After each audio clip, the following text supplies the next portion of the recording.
नमस्कार, ग्लोबल न्यूजमा स्वागत छ। म नारायण तिमल सेना। नमस्कार, म प्रनिशा लक्ष्मी। सुरुमा हेडलाइन्स।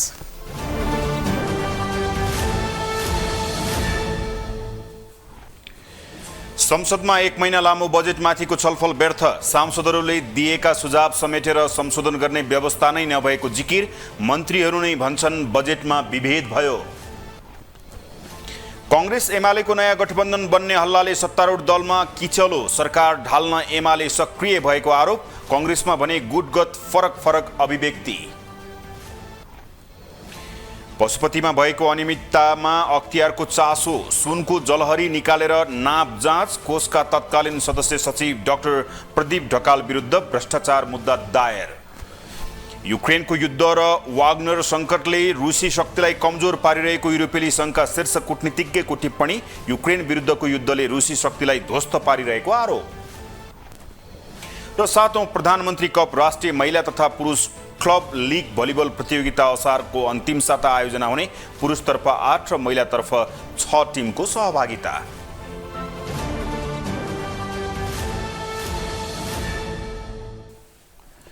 ग्लोबल न्यूज अब विस्तारमा।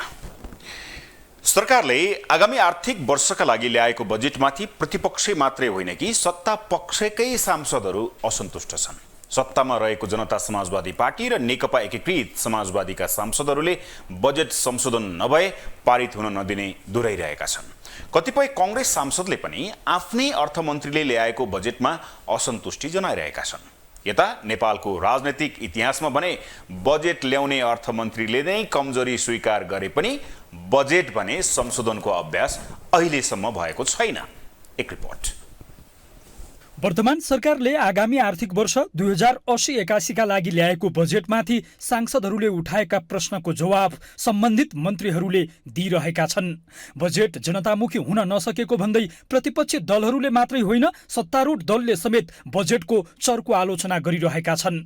सत्तामा रहेका जनता समाजवादी पार्टी र नेकपा एकीकृत समाजवादीले बजेट संशोधन नभए पारित गर्न नदिने दोहोऱ्याइरहेका छन्। नेकपा एकीकृत समाजवादीले बजेटले माओवादी र कांग्रेसका शीर्ष नेताहरूको निर्वाचन क्षेत्रलाई मात्र देखेको आरोप लगाएका छन्। जनता समाजवादी पार्टीले बजेटले मधेसलाई छुन नसकेको बताएको छ। दुईटै दलका सांसदहरूले यथास्थितिमा पारित हुन नदिने भन्दै बजेट संशोधनको माग गरिरहेका छन्। 165 वटा निर्वाचन क्षेत्र छ। 165 वटा निर्वाचन क्षेत्रका सांसदहरूको त्यो निर्वाचित सांसद छन्।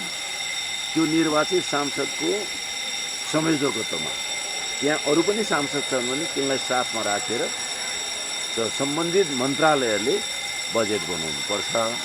त्यसो भने त्यो बजेट न्यायपूर्ण हुन्छ। अहिले त बजेट टाइपिस्टले हाल्छन्, बिचौलियाहरूले हाल्छन्। यहाँ बाटामा हिँड्नेले मैले यति लाख खर्च गरेँ बजेट पारेँ भन्दै हिँड्ने मान्छे पाइन्छ। त्यस हुनाले यो कुरा अन्त्य गर्नुपर्छ भन्ने लडाइँ हो। र यो कुराको अन्त्य गर्ने कुरा त्यहाँ अर्थमन्त्रीले प्रधानमन्त्रीले उत्तरको क्रममा ल्याएनन् भने बजेटमा हाम्रो रिजर्भेसन जे थियो त्यही कायम हो। प्रतिपक्षी दलहरू सहित सत्ता पक्षकै दलहरूले समेत बजेट संशोधनको माग गरिरहेका बेला नेपालमा भने बजेट संशोधनको अभ्यास छैन। स्वयं बजेट ल्याउने अर्थमन्त्रीले समेत कमजोरी स्वीकार गरे पनि बजेट संशोधन भएको नेपाली राजनीतिको इतिहास नै छैन। नेकपा एमालेका सांसद रघुजी पन्त बजेट संशोधन हुनुलाई सरकारको असफलतासँग जोडिँदै आएको बताउँछन्।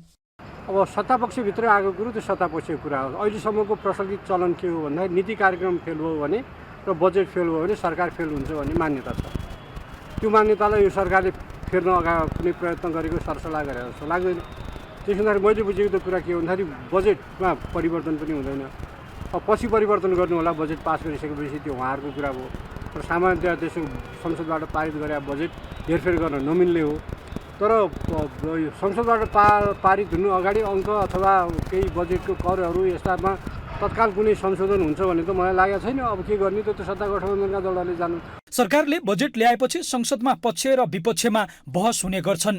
यसपटक पनि अर्थमन्त्री डाक्टर प्रकाश शरण महतले संसदमा बजेट प्रस्तुत गरेपछि 1 महिनासम्मै बहस चल्यो। तर विगतमा बजेट संशोधनको अभ्यास नभएका कारण यसपटक पनि बजेट संशोधन हुने अवस्था नरहेको सत्तापक्षका नेताहरू बताउँछन्। नेपाली काङ्ग्रेसका प्रमुख सचेतक रमेश लेखक यसपटक बजेट संशोधन हुने अवस्था न्यून रहेको बताउँछन्।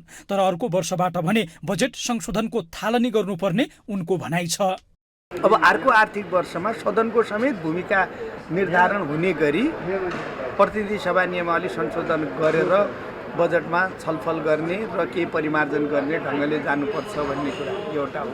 अर्को कुरा बजेटको आलोचनाका पनि व्यापक पक्षहरू छन्। ती आलोचनाका पक्षहरूलाई समेत ध्यानमा राखेर बजेटलाई चाहिँ के भनेपछि अब आलोचना त हेर्नुहोस्, अब जे गर्दा पनि हुन्छ नै, तर कमसेकम हुने स्थिति चाहिँ त बनाउनु पर्छ भन्ने पनि। पछिल्लो समय बजेटमा देखिएको असन्तुष्टिले सत्तारूढ गठबन्धनभित्र समेत खटपट सुरु भएको चर्चा चलिरहेको छ। बजेटकै कारण सत्ता गठबन्धन परिवर्तन हुने सम्मका टिप्पणीहरू राजनीतिक वृत्तमा सुनिन थालेका छन्। ग्लोबल टेलिभिजनका लागि क्यामेरामा नरेश मोक्तानका साथमा कैलाश कठायत, काठमाडौँ। यता उपप्रधानमन्त्री एवं रक्षा मन्त्री पूर्णबहादुर खड्काले नेपाली सेनाको संख्या कटौती गर्न उपयुक्त नहुने बताउनु भएको छ। सोमबार प्रतिनिधि सभा बैठकमा रक्षा मन्त्रालयको विनियोजन शीर्षकमाथि सांसदहरूले उठाएका प्रश्नहरूको जवाब दिने क्रममा उहाँले बहुप्रकृतिको जिम्मेवारीलाई हेर्दा नेपाली सेनाको संख्या कायमै राखेर अघि बढ्न सान्दर्भिक हुने बताउनु भएको हो। उपप्रधानमन्त्री खड्काले नेपाली सेना संविधानप्रति प्रतिबद्ध संगठन भएको र यसले आफ्नो जिम्मेवारी सोही अनुसार निर्वाह गरिरहेको पनि स्पष्ट पार्नुभयो। के विचारहरू आएका छन्? नेपाली सेनाको संख्या मूलतः राष्ट्रिय सुरक्षा परिषदको सिफारिसमा नेपाल सरकारले निर्धारण गर्ने कानुनी व्यवस्था हाम्रो विद्यमान व्यवस्था छ। संविधान तथा अन्य कानुनले सुम्पिएको जिम्मेवारी नेपाल सरकारद्वारा समय समयमा तोकिएका अन्य विभिन्न जिम्मेवारी अन्तर्राष्ट्रिय रूपमा विश्वका विभिन्न मुलुकमा शान्ति स्थापनाको कार्यमा सक्रिय रहँदा भूमिका निर्वाह गर्दा गर्नुपर्ने कार्य, हाम्रो मुलुकको भौगोलिक अवस्था र विकटताका साथै राष्ट्रिय आवश्यकता र अन्तर्राष्ट्रिय परिवेश समेतका आधारमा नेपाली सेनाको संख्या निर्धारण हुने भएकोले नेपाली सेनाको संख्यालाई हामीले निरपेक्ष रूपमा हेरिनुहुन्न भन्ने लाग्दछ। उपप्रधानमन्त्री खड्काले विश्वमा बढ्दो सुरक्षा चुनौतीलाई सामना गर्ने गरी नेपाली सेनाको संगठनलाई सुदृढीकरण गर्नुपर्ने आवश्यकता पनि औल्याउनु भयो।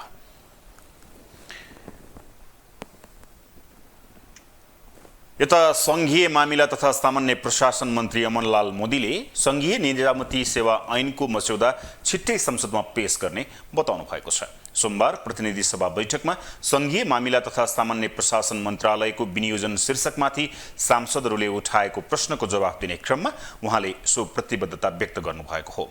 मन्त्री मोदीले सरकारमा सत्तारूढ दलहरू फेरबदल भएका कारण सो ऐनको मस्यौदा संसदमा पेश गर्ने काममा ढिलाइ हुन गएको स्पष्टीकरण समेत दिनुभयो।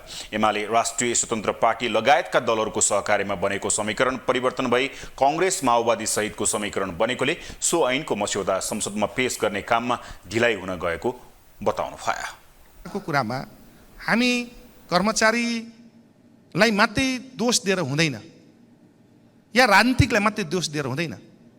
हामी दुवै तहबाट, राजनीतिक क्षेत्रबाट पनि, ब्युरोक्राट्स पनि या कर्मचारी प्रशासन पनि या जनता पनि, तीन तहैबाट यदि चाहिँ हामी सचेत र सहज तरिकाले यदि एक ठाउँ उभियौँ भने मलाई लाग्छ यी जो चाहिँ भ्रष्टाचारको कुरा, सर्वा प्रणालीको कुरा, जान नचाहने कुरा, यी सबै तर्फबाट यदि हामी एक ठाउँ भयौँ भने मलाई लाग्छ सुधार हुन्छ। तर त्यसको निम्ति सबैको चाहिँ हाम्रो कटिबद्ध हुनुपर्छ, हाम्रो चाहिँ साझा दृष्टिकोण हुनुपर्छ, एक्लैले गर्न सकिँदैन। मन्त्री मोदीले कर्मचारी सरुवा बढुवामा आफ्नो मन्त्रालय मातहतका कुनै अधिकारीले भ्रष्टाचार गरेको पाइए कडा कारबाही गर्ने चेतावनी समेत दिनुभयो। कर्मचारी सरुवा बढुवामा हुने भ्रष्टाचार नियन्त्रण आफ्नो मन्त्रालय एक्लैले गर्न नसक्ने भन्दै सबै मन्त्रालयको सहकार्यमा मात्रै सो कामलाई नियन्त्रण गर्न सकिने मन्त्री मोदीको भनाइ छ। उता संस्कृति पर्यटन तथा नागरिक उड्डयन मन्त्री सुदन किराँतीले आर्थिक वर्ष 2080-81 को बजेट असन्तुलित भएको बताउनु भएको छ। सोमबार प्रतिनिधि सभा बैठकमा मन्त्री किराँतीले आर्थिक वर्ष 2080-81 को बजेट असन्तुलित भएको गुनासो पोख्नु भएको हो। उहाँले बजेट असन्तुलित भएकोमा माफी समेत माग्नु भएको छ। बजेटको सिलिङ कम भएका कारण सांसदहरूले दिएका धेरै योजनाहरू समेट्न नसकेको बताउनु भयो। उहाँले सांसदहरूलाई खुसी बनाउन नसकेको भन्दै मन्त्रीले बाटो छलेर पर्ने स्थिति रहेको बताउनु भयो। मन्त्री किराँतीले सकभर देशभर सञ्चालन हुने गरी बढी भन्दा बढी साना साना बजेटका कार्यक्रमहरू समावेश गरिएको बताउनु भयो। बाटो छोडेर छलेर हिँड्नुपर्ने स्थिति छ मन्त्रीको सहमति। स्वाभाविक रूपमा बजेट असन्तुलन हुन गएको छ। त्यसको निम्ति यो सम्मानित सदनमा म क्षमा प्रार्थी छु सभामुख महोदय। यद्यपि हामीसँग हजारौँ मागहरू मध्ये माननीय सांसदज्यूहरूको मागलाई हामीले लिपिबद्ध गरेर सम्बन्धित मन्त्रालय पठाएका थियौँ सम्मानका साथ। त्यहाँ पनि बजेटको सीमाले योजनाहरू पर्न सकेन भनेर अहिले हामीले बुझ्दा राम्रो हुन्छ होला सभामुख महोदय। मन्त्री किराँतीले पशुपतिमा रहेको जलहरीको विषयमा अख्तियारले छानबिन गरिरहेको बताउनु भयो। विमानस्थल थप्ने भन्दा पनि विमानस्थलको गुणस्तरमा ध्यान दिनुपर्ने भन्दै उहाँले नेपाल वायु सेवा निगममा कर्मचारी थप्न कुनै दबाब नदिएको स्पष्ट पार्नु भयो।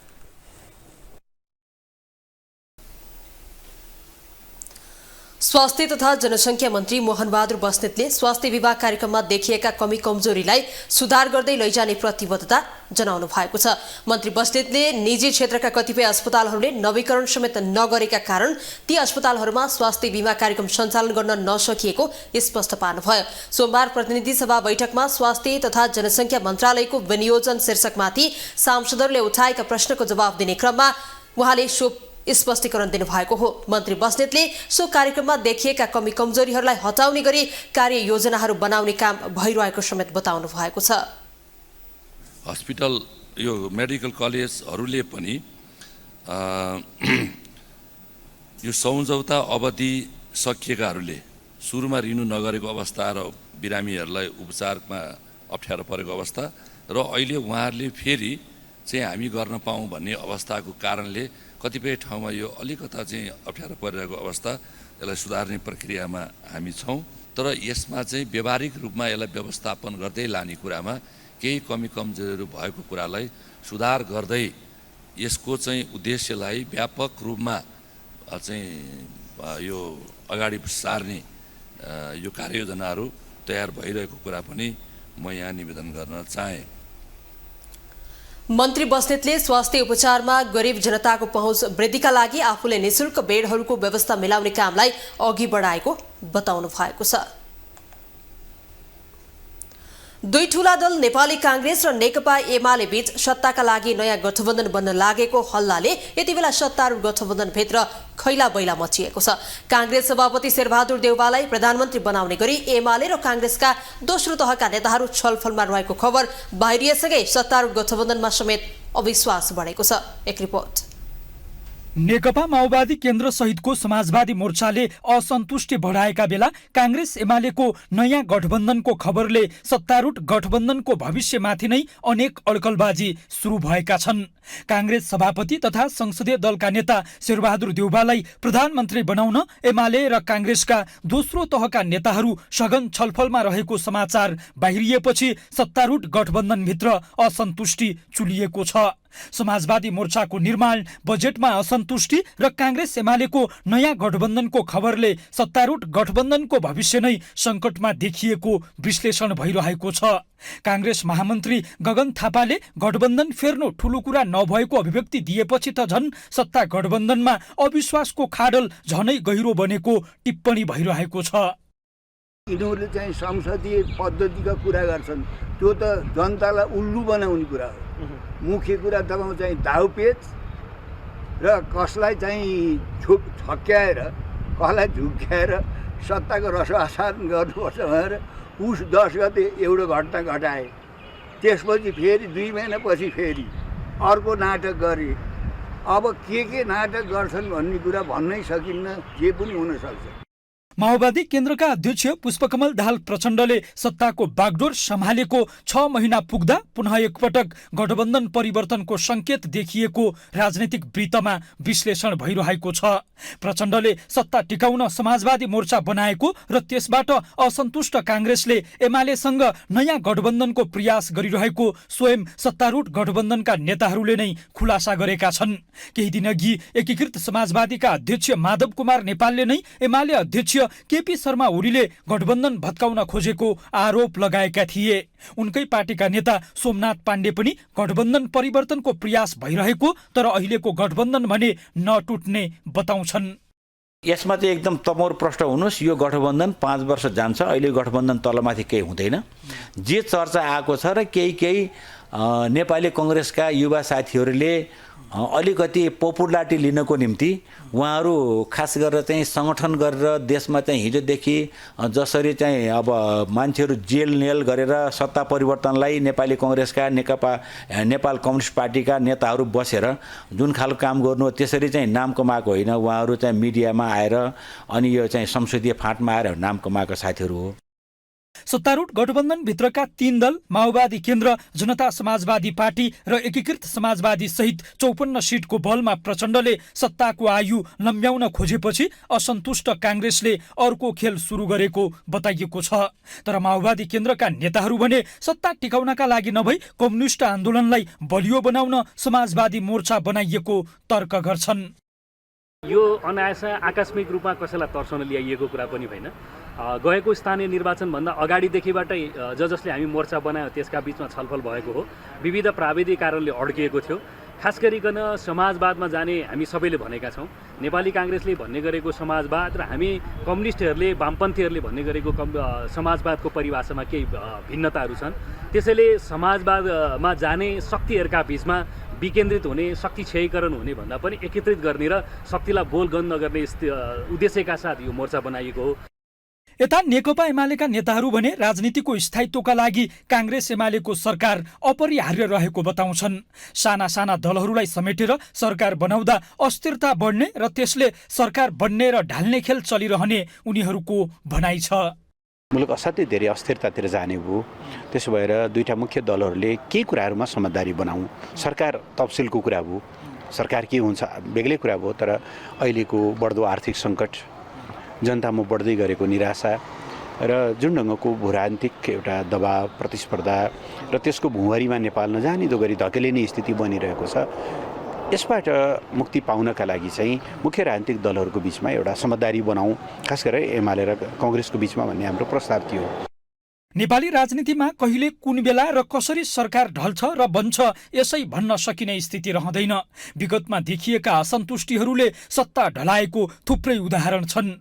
यसपटक सत्तारूढ गठबन्धनभित्र देखिएको असन्तुष्टिले प्रचण्डको सत्तालाई गर्लाममा ढलाउने त होइन, यो विषयले फेरि राजनीतिमा चर्चा पाउन थालेको छ। ग्लोबल टेलिभिजनका लागि क्यामेरामा नरेश मोक्तानका साथमा कैलाश कठायत, काठमाडौँ। नेत्रविक्रम चन्द विप्लव नेतृत्वको नेपाल कम्युनिस्ट पार्टीले स्वास्थ्य क्षेत्रमा भ्रष्टाचार भएको भन्दै टेकुस्थित स्वास्थ्य सेवा विभाग घेराउ गरेको छ। स्वास्थ्य मन्त्रालयका कर्मचारीहरूको मिलिमतोमा आइरन चक्की र स्वास्थ्य उपकरणको सामान खरिदमा करोडौंको भ्रष्टाचार भएको भन्दै पार्टी कार्यकर्ताहरूले प्रदर्शन गरेका हुन्। एक रिपोर्ट। नेत्रविक्रम चन्द विप्लव नेतृत्वको नेकपाले स्वास्थ्य क्षेत्रमा भ्रष्टाचार भएको भन्दै टेकु स्थित स्वास्थ्य सेवा विभाग घेराउ गरेको छ।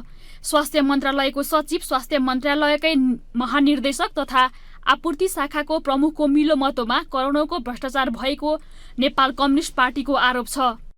दुईटा कुरामा भ्रष्टाचार भएको छ। एउटा उहाँहरूले आइरन चक्की खरिद गर्ने भनेर जो टेन्डर पार्नुभयो, जो कम्पनीसँग सम्झौता गरेर बाहिर बजारमा 30 रुपियाँ 30 पैसामा आइरन चक्की पाइन्छ। तर उहाँहरूले कतिमा खरिद गर्ने सम्झौता गर्नुभयो भने सेटिङमै 85 पैसामा खरिद गर्ने सम्झौता गर्नुभयो र त्यसमा उहाँहरूले 12 करोडको भ्रष्टाचार गर्नुभयो। एउटा त्यो। अर्को कुरा मेसिनरी सामान र औषधि सप्लाई जो गर्नुभयो उहाँले देशैभरिका अस्पतालहरूमा जो मेसिनरी सामान अल्ट्रासाउन्डदेखि भिडियो एक्सरे यिनी विभिन्न सामानहरू भनौँ न स्वास्थ्य उपकरणका सामानहरू खरिदमा उहाँहरूले 80 करोडको भ्रष्टाचार गर्नुभएको छ। राज्यलाई दबाब दिनका लागि आफूहरूले पहिलो चरणमा प्रचारात्मक प्रदर्शन गरेको पार्टीको दाबी छ। राज्य गैर जिम्मेवार भएर दोषीलाई कारबाही नगरे आफूहरूले सडकमै जनताका अगाडि कारबाही गर्ने पार्टीका नेताहरूको चेतावनी छ। हामीले राज्यलाई दबाब दिने हो पहिलो काम हाम्रो राज्यलाई दबाब दिने हो। यदि राज्यले निष्कर्षमा पुर्याउँदैन, यदि राज्य लाचारी हुन्छ, जनताले यत्रो आवाज उठाउँदा पनि होइन गैर जिम्मेवार राज्य हुन्छ भने त्यसपछि हामीले हाम्रो स्टेप अगाडि बढाउँछौँ। उसको कुरा गरोस् भन्ने हामीले दबाब दिने कुरा। अहिले सबैभन्दा ठूलो भ्रष्टाचार स्वास्थ्य तथा शिक्षा क्षेत्रमा देखा परेको प्रदर्शनमा सहभागीहरूको आरोप छ। यसअघि कोरोना महामारीका बेला खरिद भएको स्वास्थ्य सामग्रीमा समेत भ्रष्टाचार भएको आरोप लागेको थियो। ग्लोबल टेलिभिजनका लागि क्यामेरामा नरेश मोक्तानका साथमा जुनिसा कोइराला, काठमाडौँ। प्रतिनिधि सभा सदस्य दीपक गिरीले चट्याङबाट मृतक हुनेको परिवारलाई 10 लाख रुपियाँ क्षतिपूर्ति दिन माग गर्नुभएको छ। प्रतिनिधि सभाको सोमबारको बैठकमा सदस्य गिरीले चट्याङबाट मृत्यु हुनेको परिवारलाई 10 लाख रुपियाँ क्षतिपूर्ति दिनुपर्ने माग गर्नुभएको हो। उहाँले हाल जिल्ला प्रशासन कार्यालय मार्फत 2 लाख रुपियाँ दिने गरिएको भन्दै सो रकम नाम मात्रैको भएको बताउनुभयो। नाम मात्रको 2 लाख सिडिओ कार्यालय मार्फत चट्याङका मृत्युवरण गरेको परिवारलाई दिने गरिएको छ।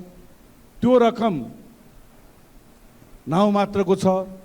संसारको आँकडा हेर्ने हो भने नेपालमा चौथो देश हो जो लाइटिङ अथवा चट्याङद्वारा मान्छे मर्ने गरेको। तसर्थ म सभामुख मार्फत सरकारलाई आग्रह गर्न चाहन्छु। प्रतिनिधि सभा सदस्य रघुजी पन्तले सप्तरीमा बबिता ईश्वर र मनोज रामले कानुनी विवाह गरेको भए पनि केटीको उमेर घटाएर नक्कली जन्मदर्ता बनाई केटालाई थुनिएको भन्दै दोषीलाई कारवाही गर्न माग गर्नुभयो। उहाँले वडा अध्यक्षले फर्जी जन्मदर्ता बनाएकोले वडा अध्यक्षलाई समेत कारवाही गर्नुपर्ने बताउनुभयो। 21 वर्ष पुगेदाखेरि मनोज राम भन्ने दलित केटासँग विवाह गरिन् र त्यो विवाह गरिएको केही समयपछि उनले लगेर गएर कपिलवस्तुको अदालतमा गएर जन्मदर्ता देखाएर दुवैजनाको उमेर 21 वर्ष छ भनेर कपिलवस्तुको अदालतमा विवाह दर्ता भयो। तर बाबुलाई, केटीको बाबुलाई त्यो कुरा मन परेन र उनले वडा अध्यक्षलाई भनेर केटीको उमेर घटाएर जन्मदर्ताको नयाँ नक्कली प्रमाणपत्र झिकेर र केटीको उमेर घटाएर नाबालिग बनाएर त्यो केटालाई पनि जेलमा राखेको छन्। त्यति मात्र होइन, केटाको नेपाल प्रहरीमा काम गर्ने दाजुलाई समेत त्यही अपहरण र शरीर बन्धकमा पोलेर जेलमा राखेको छ। अर्का सदस्य सन्तोष परियारले जिल्ला निर्वाचन कार्यालयलाई जिल्ला प्रशासन कार्यालय मार्फत राख्ने सरकारको निर्णय खारेज गर्न सरकारसँग माग गर्नुभयो। उहाँले सरकारले गरेको यो निर्णयले लोकतन्त्र र जनताको मताधिकारलाई अप्ठ्यारो पार्ने बताउनुभयो। सरकारको सिडिओ कार्यालय मार्फत राख्नु यो राजनीतिक कुचेष्टा हो र यसले लोकतन्त्रलाई बलियो बनाउँदैन भन्ने हाम्रो ठम्याइ छ। यसले एकातिर जनताको मताधिकारलाई अप्ठ्यारोमा पार्छ भने अर्कोतिर स्वतन्त्र रूपमा जन्मेका राष्ट्रिय पार्टीहरूलाई राष्ट्रिय राजनीतिमा बन्देज लगाउने षड्यन्त्रपूर्वक खेल रचेको छ भन्ने हाम्रो ठम्याइ छ।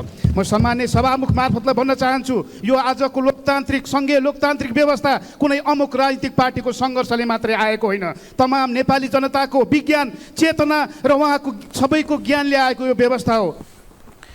अर्का सदस्य धनबहादुर बुढाले डोल्पा जिल्लाको सेफोक्सुन्डो गाउँपालिका वडा नम्बर 3 र 4 मा रहेका 2वटा गुम्बामा हतियारधारी समूहले गरगहना, नगद, मूर्ति र बहुमूल्य सामानहरू लुटेको भन्दै लुटेराहरूलाई नियन्त्रणमा लिई कानुनी कारबाही गर्न माग गर्नुभयो। गतेका दिन 15-20 जना हात हतियारसहित आएका समूहहरूले पुजारीहरूलाई कुटपिट गरी गरगहना, नगद, मूर्ति र करोडौँ पर्ने बहुमूल्य सामानहरू लुटेर लैएको छ।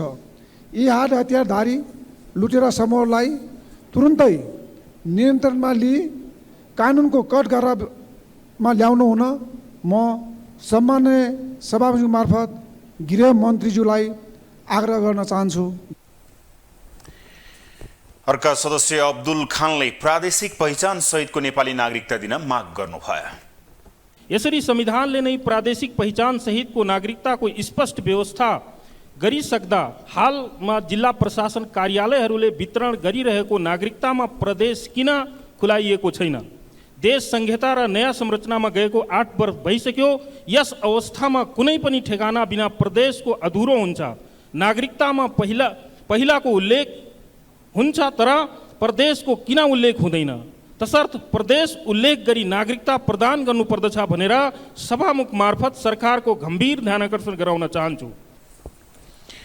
जन्मसिद्ध नागरिकको सन्तानले नागरिकता प्राप्त गर्न माग गर्ने कागजपत्र धेरै र झन्झटिलो भएको भन्दै यसतर्फ सरकारको ध्यानकर्षण गराउनु भयो। काठमाडौँ जिल्ला अदालतका न्यायाधीश डाक्टर श्रीकृष्ण भट्टराईले पदबाट राजीनामा दिनुभएको छ। आफैले कानुनी र नैतिक रूपमा प्रश्न उठाएको व्यक्ति प्रधान न्यायाधीश भएको भन्दै उहाँले प्रधान न्यायाधीश हरिकृष्ण कार्कीको मातहतमा बस्न असहज हुने भन्दै सोमबार राजीनामा दिनुभएको हो। उहाँले न्यायाधीश नियुक्तिको प्रक्रियाप्रति असन्तुष्टि व्यक्त गर्दै राजनीतिक पार्टीका मानिसहरू न्याय परिषदमा नियुक्ति हुने गरेको आरोप लगाउनु भयो। न्याय परिषदले न्यायाधीशमा राजनीतिक मानिसहरू अपारदर्शी ढङ्गबाट भर्ती गरिदिएपछि न्यायाधीशहरूको भविष्य नै अन्धकार भएको उहाँको भनाइ छ। नयाँ समक्ष पनि मैले त्यही कुरा भनेर मैले उजुरी गरेँ। उहाँ यो पदको लागि योग्य हुनुहुन्न। उहाँको जुन एन्ट्रीदेखि लिएर उहाँको नियुक्तिमा वैधानिकताका कुरादेखि लिएर त्यसपछि संसदीय सुनवाई समितिमा पनि सुनवाई समितिले पनि विवेक प्रयोग गर्ला भन्ने लागेको थियो। तर समिति आफै एउटा त चाहिँ संसदको संयुक्त कार्य सञ्चालन नियमावली 2080 राजपत्रमा पब्लिस नहुँदै उहाँहरूको समिति फर्मेसन भएर प्रक्रिया थाल्नुभयो। यति हतारमा थाल्नुभयो र त्यो उहाँहरूले त्यो राजपत्रमा पब्लिस नभइसकेपछि त्यो अवैध रह्यो, त्यो कानुनी भएन। अनि एउटा समिति पनि अवैध रह्यो, प्रधान न्यायाधीशको नियुक्ति पनि अवैध रह्यो, अवकाश पाइसकेको मान्छेलाई नियुक्ति गरिसकेपछि यो इस्यु मैले एउटा प्रधान न्यायाधीशको चाहिँ योग्यताको हकमा उठाइसकेपछि आफूले अयोग्य भनेर भनेको मान्छे नै प्रधान न्यायाधीशको पदमा नियुक्ति भएपछि उहाँको माताहतमा बसेर काम गर्न मलाई एकदम असहज भयो। उहाँले आगामी दिनमा पनि न्यायपालिकाको सुधार र सुदृढीकरणका लागि आफू सक्रिय रहने बताउनु भयो। उपप्रधान एवं गृहमन्त्री नारायण काजी श्रेष्ठले लागू औषध नियन्त्रण सम्बन्धी राष्ट्रिय नीति तथा रणनीति र कानुनले अंगीकार गरेका कार्यक्रमको सफल कार्यान्वयन गर्न सबै पक्षबाट इमानदार प्रयासको आवश्यकता रहेको बताउनु भएको छ। सोमबार लागू औषध दुरुपयोग तथा अवैध ओसार पसार विरुद्धको अन्तर्राष्ट्रिय दिवसमा आयोजित कार्यक्रममा उहाँले लागू औषधको प्रयोग नेपालमा पनि समस्याको रूपमा देखा पर्दै आएको भन्दै गाँजा, चरेस, अफिम, हिरोइन जस्ता निषेधित पदार्थ र कोकिङ लगायत तोकिएका नियन्त्रित पदार्थ लागू औषधका रूपमा प्रयोग गर्ने गरिएको पाइएको बताउनु भयो। उहाँले लागू औषधका प्रयोगकर्ता बढ्नु, अपराधको दर बढ्दै जानु, लागू औषधको अवैध कारोबार बढ्नु चिन्ताजनक अवस्था रहेको बताउनु भयो। उहाँले नेपालमा लागू औषध सेवनकर्ता 20 देखि 29 वर्ष उमेर समूहको संख्या बढी प्रभावित भएको तथ्याङ्कले देखाएको बताउनु भयो। समस्याको रूपमा देखा पर्दै आएको छ। गाँजा, चरेस, अफिम, हिरोइन जस्ता निषेधित पदार्थ र कोडिन, बुप्रेनर्फिन, डाइजिपाम लगायत तोकिएका नियन्त्रित पदार्थ लागू औषधका रूपमा प्रयोग गर्ने गरिएको छ। लागू औषध दुरुपयोग विरुद्धको ऐक्यबद्धता, व्यक्ति समाज र राष्ट्रको प्रतिबद्धता भन्ने नाराका साथ यस वर्षको लागू औषध दुरुपयोग तथा अवैध ओसार पसार विरुद्धको अन्तर्राष्ट्रिय दिवस मनाइएको हो। लागू औषध दुरुपयोग तथा अवैध ओसार पसार विरुद्धको अन्तर्राष्ट्रिय दिवसका अवसरमा आयोजित कार्यक्रममा सचेतनामूलक कार्यक्रम समेत गरिएको थियो।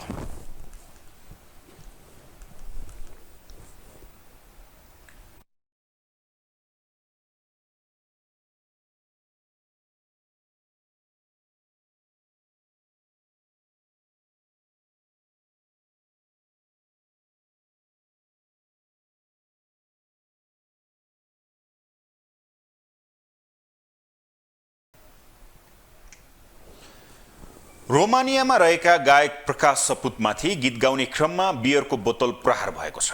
दर्शक दीर्घबाट फ्याँकिएको बोतल उनको टाउकोमा लागेको थियो। गायक सपुत केही दिन अघि सांगीतिक कार्यक्रमका लागि रोमानिया गएका छन्।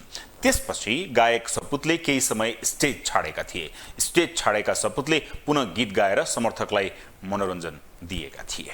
एक रिपोर्ट।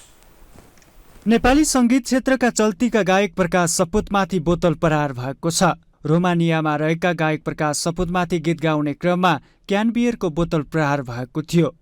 दर्शक दीर्घाबाट फ्याँकिएको बोतल उनको टाउकोमा लागेको थियो। आइतबार नेपाली समयअनुसार राति 12 बजे स्टेजमा गीत गाइरहँदा उनीमाथि आक्रमण भएको हो।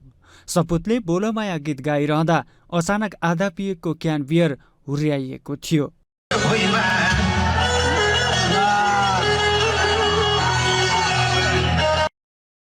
बोतल प्रहारपछि गायक सपुतको निधारमा सामान्य चोट लागेको थियो। बोतल टाउकोमा लागेपछि केही समय स्टेज छाडेका गायक सपुतले पुनः स्टेज फर्किएर गीत गाएका थिए। गायक सपुतमाथि आक्रमण गर्ने महिलालाई आयोजक टोलीले केही समय नियन्त्रणमा लिएको थियो। पछि प्रकाश सपुतले नै आक्रमण गर्ने महिलालाई भेटेर सहानुभूति जनाउँदै माफी दिएका थिए। सपुतले यो सामान्य घटना भएको र घटनालाई ठूलो रूपमा नलिन आग्रह गरेका थिए। महिलाले समेत रक्सीको तालमा बियर बोतल प्रहार गरेको र अन्य नियतले नरहेको आयोजकले प्रश्न पारेको छ। पछिल्लो समय नेपाली संगीत क्षेत्रमा धेरै चर्चा र विवादमा आइरहने गायक सपुतका सकम्बरी, गलबन्दी, बोलोमाया लगायतका गीत दर्शकमाझ लोकप्रिय छन्। यसअघि गायक प्रकाश सपुत केही दिन अघि साङ्गीतिक कार्यक्रमका लागि रोमानिया गएका थिए। अब इकोनोमिक न्यूज।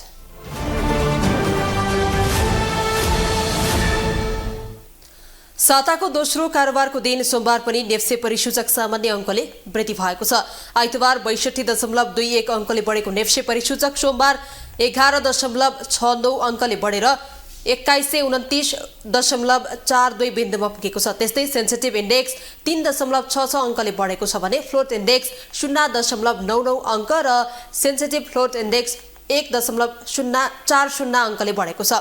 सोमबार कारोबारमा आएका 279 कम्पनीको 1,19,03,000 किता सेयर 5,31,24,22,000 रुपैयाँ बराबरको सेयर खरिद बिक्री भएको छ। आइतबारको तुलनामा सोमबार कारोबार रकम भने गिरावट आएको छ। आइतबारको तुलनामा करिब 1 अर्ब बढीले गिरावट आएको हो। आइतबार 6,49,04,12,000 रुपैयाँ बराबरको सेयर खरिद बिक्री भएको थियो। आइतबारको कारोबारमा नेप्सेका 13 उपसमूह मध्ये 8 उपसमूहको परिसूचक बढेको छ भने 5 उपसमूहको परिसूचकमा गिरावट आएको छ, जसमा जलविद्युत, जीवन बीमा, निर्जीवन र अन्य र व्यापार उपसमूहको परिसूचकमा गिरावट आएको छ। माइक्रो फाइनान्स उपसमूहको परिसूचक सबैभन्दा बढी 3.99% बढेको छ भने फाइनान्स उपसमूहको परिसूचक 3.11% बढेको छ।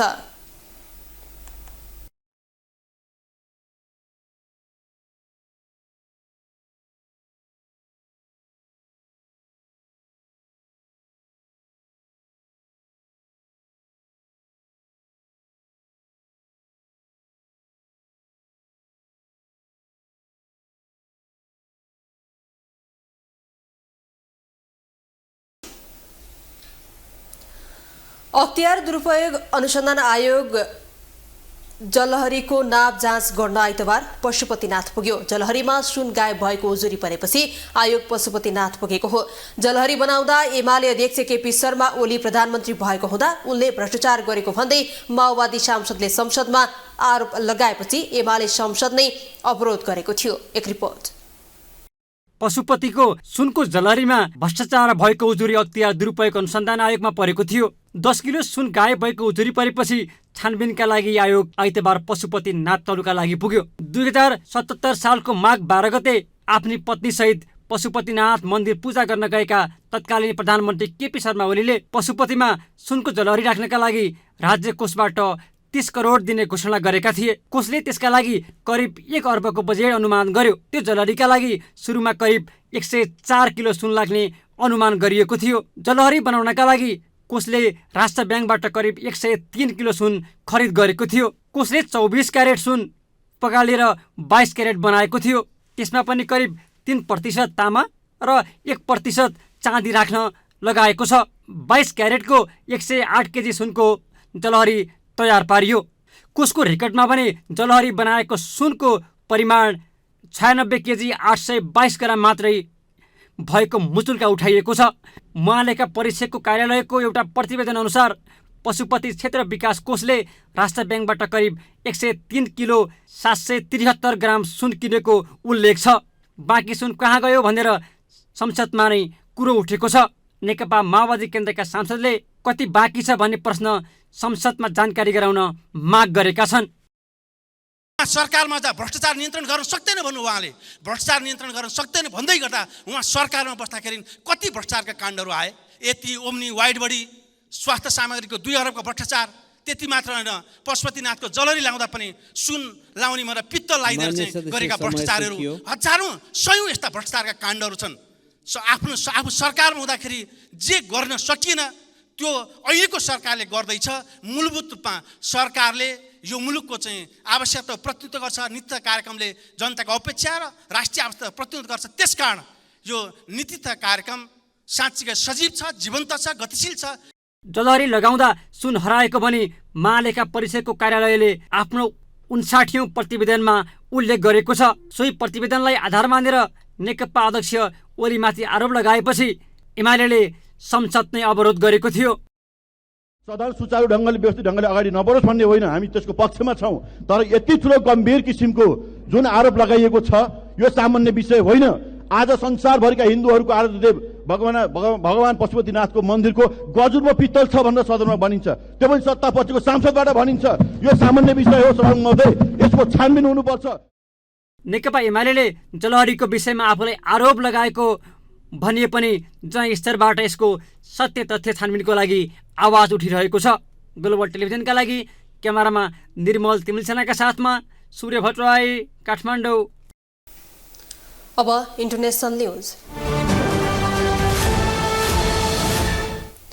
युरोपेली संघ EUले युक्रेनको युद्ध र वाग्नर सङ्कटले रुसी शक्तिलाई कमजोर पारिरहेको जनाएको छ। EUका शीर्ष कूटनीतिज्ञले रुसमा देखिएको वाग्नर समूहको विद्रोहले युक्रेनमा जारी रुसी आक्रमणले रुसको शक्तिलाई विभाजित गरिरहेको देखाएको बताएको हो। युरोपेली संघका विदेश नीति प्रमुख जोसेफ बारेनले सप्ताह अन्तमा जे भएको छ त्यसले युक्रेन विरुद्धको युद्धले रुसी शक्तिलाई ध्वस्त पारिरहेको छ र यसको राजनीतिक प्रणालीलाई प्रभावित गरिरहेको बताएका हुन्। रुसी राष्ट्रपति भ्लादिमिर पुटिनले युक्रेन विरुद्ध सुरु गरेको युद्ध र पुटिनले वाग्नरसँग मिलेर बनाएको अस्वाभाविक गठजोडले पुटिन स्वयंमाथि औलाद ठडाएको टिप्पणी गरेका छन्। लक्सेमबर्गमा भएको आफ्नो नियमित बैठकमा EUका विदेश मन्त्रीहरू विद्रोहबाट उत्पन्न परिणामको मूल्याङ्कन गर्दै यसलाई स्वाभाविक परिणाम बताएका छन्। स्विडेनका विदेश मन्त्री टोबियास बिलस्ट्रोमले अशान्ति रुसको आन्तरिक मामिला भएको बताएका थिए। उनले सबैभन्दा महत्त्वपूर्ण कुरा भनेको युक्रेनलाई समर्थन गर्नु रहेको बताउँदै पछिल्ला परिणामले युक्रेनले आफ्नो भूभाग फिर्ता लिन सक्ने पुष्टि गरिरहेको बताएका थिए। अब स्पोर्ट्स न्यूज।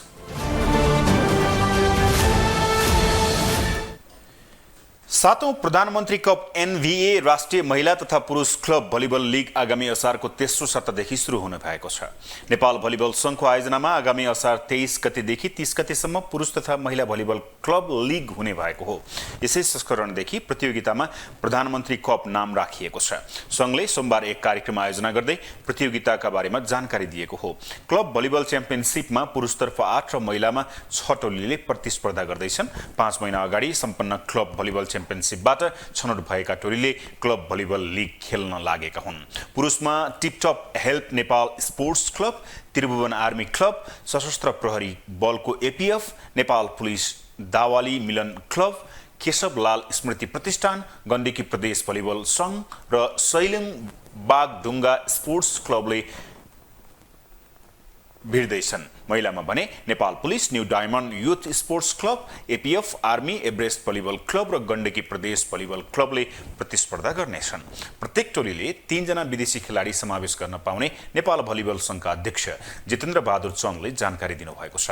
नेपाल भलिबल संघको आयोजनामा पहिलो पटक काबा क्लब भलिबल च्याम्पियनसिप नेपालमा नै हुँदैछ। त्यसका लागि संघले प्रक्रिया अगाडि बढाइसकेको छ। सेन्ट्रल एसियन भलिबल एसोसिएसन काबाका अध्यक्ष मोहम्मद लतिफले नेपाललाई पहिलो पटक काबा क्लब भलिबल च्याम्पियनसिप आयोजना गर्न दिने संकेत गरिसकेको चन्दले जानकारी दिएका छन्। यद्यपि स्वीकृति पत्र भने आउन बाँकी छ। यता युवा कप्तान रोहित कुमार पौडेलको नेतृत्वमा रहेको नेपाली राष्ट्रिय क्रिकेट टिम जिम्बाब्वे विश्वकप छनौटमा असफल भएपछि यति बेला विभिन्न टीका टिप्पणी भइरहेका छन्। आगामी नोभेम्बरमा भारतमा हुने एक दिवसीय विश्वकप खेल्ने लक्ष्य लिएको नेपाल समूह चरणबाटै बाहिरिएपछि क्रिकेट समर्थक आक्रोशित समेत भएका छन्। आखिर के कारणले नेपाली टिम जिम्बाब्वे विश्वकप छनौटमा पूर्ण रूपमा फ्लप भयो? एक रिपोर्ट। जिम्बाब्वेमा जारी एकदिवसीय विश्वकप छनौट प्रतियोगिताबाट नेपाल बाहिरिएपछि यति बेला नेपाली राष्ट्रिय क्रिकेट टिमबारे विभिन्न टीका टिप्पणी भइरहेको छ। निकै जोश र जागरका साथ जिम्बाब्वे विश्वकप क्वालिफायर जितेर भारतमा आगामी नोभेम्बरमा हुने एकदिवसीय विश्वकप खेल्ने लक्ष्य लिएको नेपाली टिमले प्रतियोगितामा लज्जास्पद हार बेहोर्दै बाहिरिनु परेको हो। पहिलो खेलमा आयोजक राष्ट्र जिम्बाब्वेसँग 8 विकेटको सम्मानजनक हार बेहोरेको नेपाली टिमले दोस्रो खेलमा अमेरिकालाई 6 विकेटले हराउँदै प्रतियोगितामा बलियो साबित गर्न खोजेको थियो। तर तेस्रो खेलमा विश्वविजेता राष्ट्र वेस्ट इन्डिजसँग 101 रनको लज्जास्पद हार बेहोर्दै विश्वकप यात्रामा पूर्णविराम लागेको थियो। वेस्ट इन्डिजसँगको लज्जास्पद हारका बावजुद झिनो आशा राखेको नेपाली राष्ट्रिय क्रिकेट टिमले समोचरणको अन्तिम खेलमा नेदरल्यान्ड्समा पिच सर्ट र बााउन्सर बल सहयोगी छैनन्। टिहु बाहेक नेपालको सबै मैदान र खेल्ने ठाउँमा स्पिनर हाबी हुन्छन्। सुस्त गतिको पिचको कारण बलरको गति उल्टै घट्छ। सर्ट र बााउन्सरमा तर्साउन खोज्दा चौका र छक्का खानुपर्छ।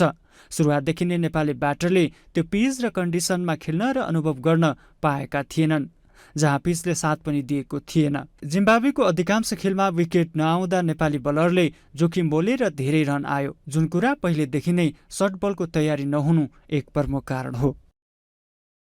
टियुमा छोटो बााउन्ड्री हुनु। नेपालको एकमात्रै अन्तर्राष्ट्रिय स्तरको क्रिकेट मैदानको बााउन्ड्री त्रिवी क्रिकेट मैदानको 60 देखि 65 मिटरको छ, जुन मैदानमा सर्ट बलमा एज लाग्दा पनि सहजै चौका र छक्का हुन जान्छ। त्यसैले टियुमा नेपाली ब्याटरले सर्ट बलमा रन बनाउँदै आएका थिए, तर विदेशी भूमिमा 70 मिटरभन्दा बढीको बााउन्ड्री हुँदा यस लागेर चौका र छक्का नभएर क्याचआउटको शिकार हुन नेपाली ब्याटर पुगेका थिए। त्यसका अलावा नेपाली राष्ट्रिय क्रिकेट टिमका स्टार बलर सन्दीप लामिछानेबाट अपेक्षा गरे जति प्रदर्शन नहुनु पनि अर्को कारण हो। सन्दीपले यसअघि नेपालमा भएको एसिया कप छनौट र एकदिवसीय मान्यता जोगाउँदा गरेको उम्दा प्रदर्शन नदेखिता नेपाली टोली जिम्बाब्वेमा स्तब्ध बनेको हो। त्यस्तै अर्का मिडियम फास्ट बलर सम्पाल कामे घाइते हुनु पनि नेपाली टिमको लागि ठूलो घाटा बन्यो। साथै भारतीय प्रशिक्षक मन्टी देसाईले ब्याटिङमा फोकस हुनु र टिममा बलिङ कोच नहुनु पनि अर्को ठूलो कमजोरी हो। ग्लोबल टेलिभिजन एसडीका लागि खेलकुद ब्युरोको रिपोर्ट। ग्लोबल न्यूजको अन्त्यमा हेडलाइन्स पुनः एकपटक।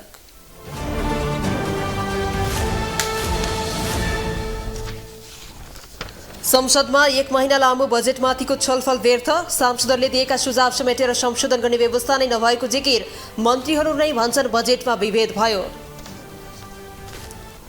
कांग्रेस एमालेको नयाँ गठबन्धन बन्ने हल्लाले सत्तारूढ दलमा किचलो, सरकार ढाल्न एमाले सक्रिय भएको आरोप, कांग्रेसमा भने गुटगत फरक अभिव्यक्ति।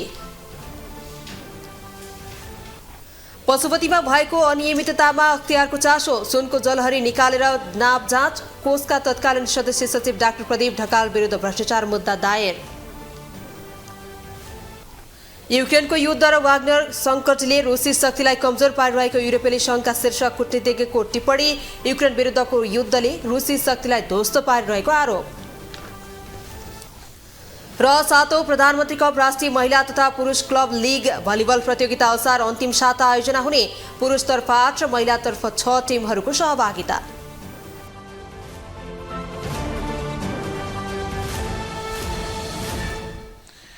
हवस् त, ग्लोबल न्यूज अहिलेलाई यति नै। ग्लोबल टेलिभिजन तपाईँ फेसबुक तथा युट्युबमा पनि प्रत्यक्ष हेर्न सक्नुहुनेछ।